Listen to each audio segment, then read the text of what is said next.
Jaipur மல்மல்ஸோட updates பார்த்துடலாங்க. So Jaipur mulmul பொறுத்த வரைக்கும் main thing அப்படிங்கிறது வந்து சாஃப்ட்னஸ் தாங்க. ஸோ இதனோட பிரிண்ட்ஸ் எல்லாமே உங்களுக்கு தெரியும். Tie and tie print, block print இந்த கான்செப்டில் தான் வரும்.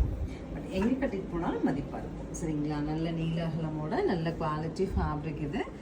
பல்லு இந்த மாதிரி வரும். ப்ளவுஸ் ரன்னிங் டோனில் வரும். எல்லாமே நான் ஒன் பை ஒன் காமிக்கிறேன், பார்த்துட்டு புக்